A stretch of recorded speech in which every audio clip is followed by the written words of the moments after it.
प्रेम और पूजा में क्या अंतर है। राधे राधे दोस्तों, आइए जानते हैं इसके बारे में विस्तार से। जब आप किसी की पूजा करते हैं तो आप उन्हें एक दूरी पर रखते हैं और अपने जीवन को उनके अनुसार ढाल लेते हैं। आपका जीवन केवल इस हद तक मायने रखता है कि आप जिसकी पूजा करते हैं उसे रिझाना है या खुश करना है।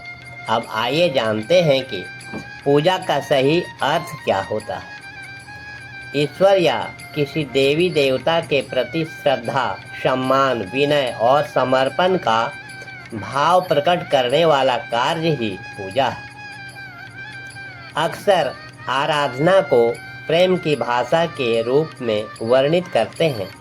जब आप किसी से प्रेम करते हैं तो आप उन्हें बताते हैं, आप उनकी प्रशंसा करते हैं, आप उनका निर्माण करते हैं, आप उनका धन्यवाद करते हैं, आप उनकी पूजा करते हैं। जब हम गीत या प्रार्थना में परमेश्वर की आराधना करते हैं तो हम उनके प्रति अपना प्रेम व्यक्त कर रहे होते हैं, क्योंकि हम उनका गुणगान करते हैं, उन्हें बताते हैं कि वे कितने महान हैं या कितने योग्य हैं।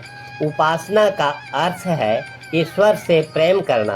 अब आइए जानते हैं, क्या पूजा प्रेम का एक रूप है। गीता में प्रेम के बारे में क्या लिखा है। श्रीमद् भगवद गीता में प्रेम को एक अत्यंत महत्वपूर्ण विषय के रूप में प्रस्तुत किया गया है।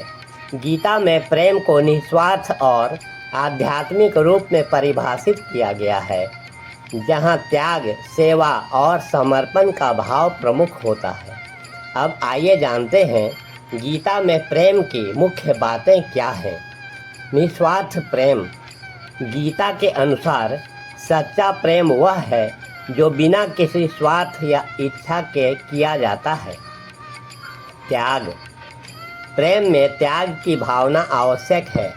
व्यक्ति को अपने प्रिय के लिए कुछ भी त्याग करने के लिए तैयार रहना चाहिए और अपनी इच्छाओं को उस पर बलिदान करने के लिए भी सदा तत्पर रहने चाहिए। समर्पण। प्रेम में व्यक्ति को अपने प्रिय के प्रति पूरी तरह से समर्पित होना चाहिए।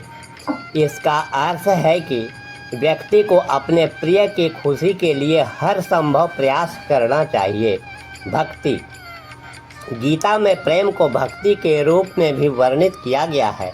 इसका मतलब है कि व्यक्ति को भगवान के प्रति प्रेम और समर्पण रखना चाहिए। खो जाना। गीता में प्रेम को किसी को पाने के बजाय उसमें खो जाने के रूप में वर्णित किया गया है। इसका मतलब है कि व्यक्ति को अपने प्रिय के साथ इतना घुल मिल जाना चाहिए कि वह अपनी पहचान भी भूल जाए। समानता।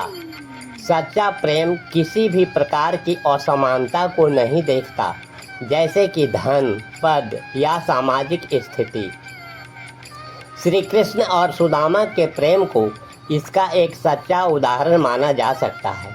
इस प्रकार संक्षेप में हम देखते हैं कि गीता में प्रेम का अर्थ है निस्वार्थ भाव से किसी के प्रति समर्पित होना, त्याग करना और उसमें खो जाना।